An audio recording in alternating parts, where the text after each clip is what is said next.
எங்களின் உயிரோடும் உணர்வோடும் கலந்து வாழுகின்ற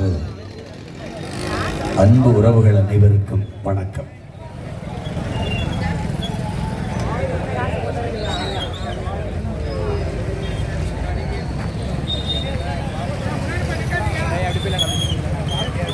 உங்கள் பிள்ளைகள் நாங்கள்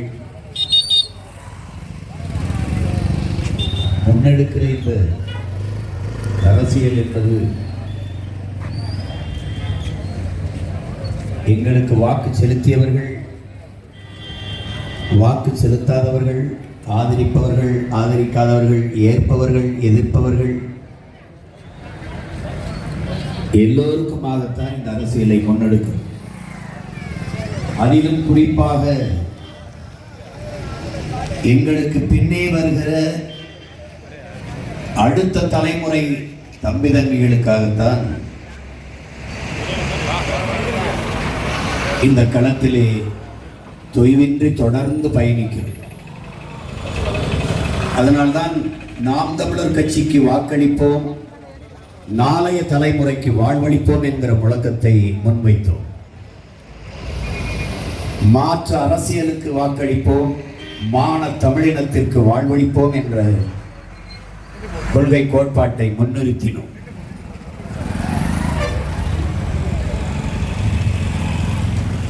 இங்கே கெடார் பகுதியில் வாழ்கிற என் மக்களுக்கு ஒன்றை சொல்லிக்கொள்ள விரும்புகிறேன். கெடார் மக்கள் என் தங்கை அபிநயாவுக்கு மைக்கு சின்னத்திலே வாக்கு செலுத்தினால் ஒருபோதும் கெடார் என்கிற உறுதியை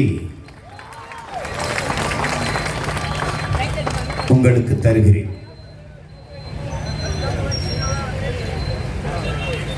என் தங்கை திராவிட முன்னேற்ற கழகத்தில் இருக்கிற நம்முடைய அன்பு உறவுகள், அருமை தலைவர் பெருமக்கள்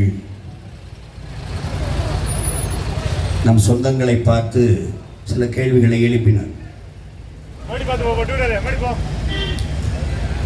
அரசியல் கோட்பாடு, கருத்து முரண்பாடுகளில் நாம் அவர்களை விட்டு விலகி நிற்கிறோம் ஒழிய, வேறு தளத்தில் நிற்கிறோமே ஒழிய, அந்த கட்சியில் இருப்பவர்கள் எல்லாம் நம் உறவினர்கள் என்பதை நாம் ஒருபோதும் மறந்துவிடக்கூடாது.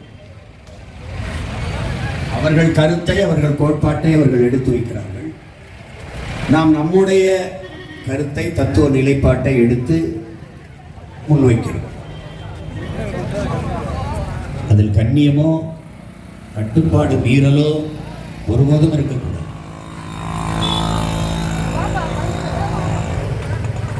கருத்து மாறுபாடு இருக்கலாம், ஆனால் மனித வெறுப்பு ஒருபோதும் இருக்கக்கூடாது. அது தமிழ் தேசிய பிள்ளைகளிடத்திலே அறவே இருக்கக்கூடாது. அவர்கள்தான் கடமை, கண்ணியம், கட்டுப்பாடு, அதை எல்லாத்தையும் மீறுவதுதான் அவர்கள் கோட்பாடு என்று வாழ்ந்து கொண்டிருக்கிறார்கள். நாம் அப்படி ஒருபோதும் நடந்து கொள்ளக்கூடாது.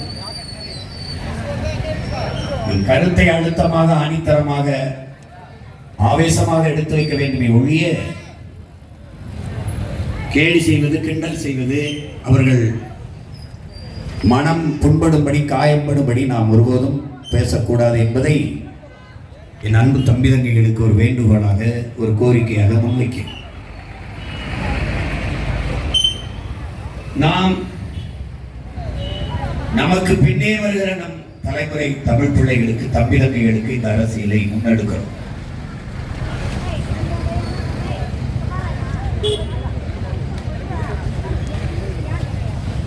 இந்த உலகத்தை, இந்த பூமியை நாம் நமது முன்னோர்களிடமிருந்து பரம்பரை சொத்தாக வாங்கி வரவில்லை. நம் பிள்ளைகளிடத்திலிருந்து வாடகைக்கு வாங்கி வாழ்ந்து கொண்டிருக்கிறோம் என்கிற எண்ணத்தை என் அன்பு தமிழ் சொந்தங்கள், என் அருமை தம்பி தம்பிகள் கவனத்தில் வைத்துக் கொள்ள வேண்டும். மாமேதை மார்க்ஸ் அவர்கள், இந்த பூமி, இந்த உலகம் என்பது தனி ஒரு மனிதனுக்கோ, சமூகத்திற்கோ, ஒரு அரசுக்கோ உடமையானது அல்ல. இது வழிவழியே வருகிற வருங்கால சந்ததியினருக்கானது. நீங்கள் இப்போது வாதை போல இதை விட, அதை விட, இதை விட செழுமைப்படுத்தி வருங்கால தலைமுறைக்கு ஒப்படைத்து விட்டு செல்ல வேண்டும் என்கிறது. நாம் வாடகை வீட்டில் வாழ்ந்து கொண்டிருக்கிறோம் என்கிற எண்ணம் ஒவ்வொருத்தருக்கும் இருக்க வேண்டும். வாடகை வீட்டில் இருப்ப நாம் வீட்டை காலி பண்ணும் போது எவ்வளவு பத்திரமாக வீட்டு உரிமையாளரிடத்தில் ஒப்படைப்போமோ அப்படி வருங்கால தலைமுறையிடத்திலே இந்த பூமியை ஒப்படைத்து விட்டு செல்ல வேண்டும் என்கிற பொறுப்புணர்வு, கடமை உணர்வும் நம் ஒவ்வொருவருக்கும் இருக்க வேண்டும். நபிகள் நாயகம் ஸல்லல்லாஹு அலைஹி வஸல்லம் அவர்கள், நீ ஒரு வழிபோக்கன், இந்த பூமிக்கு வந்தது நீ ஒரு வழிபோக்கன், வந்தாய், இருந்தாய், வாழ்ந்தாய், போயிட்டே இருக்கணும். இவங்கள மாதிரி என்னது ஒண்ணுதுன்னு பூமி தாயின் தலையில குண்டை போட்டு இது ஏன் நாடு, இது ஏன் இல்லை, அதெல்லாம் கூட இது ஒண்ணுது இல்லை. இந்த பூமி குறிப்பா மனிதனுக்கு மட்டுமானது அல்ல. இந்த உலகம் பல கோடிக்கணக்கான உயிர்களின் உடைமை என்பதை அறிவார்ந்த தமிழ் சமூக தம்பிதங்கைகள் புரிந்து கொள்ளும். இந்த விளக்கை சுற்றி பறக்குதே கொசு, அதுக்கும் இந்த பூமியில் உரிமை உண்டு. உன்னை கடிக்குதே மூட்டை பூச்சி, அதுக்கும் உரிமை உண்டு. கடும் விஷத்தை வச்சிருக்கே பாம்பு, தேளு, அதுக்கும் உரிமை உண்டு.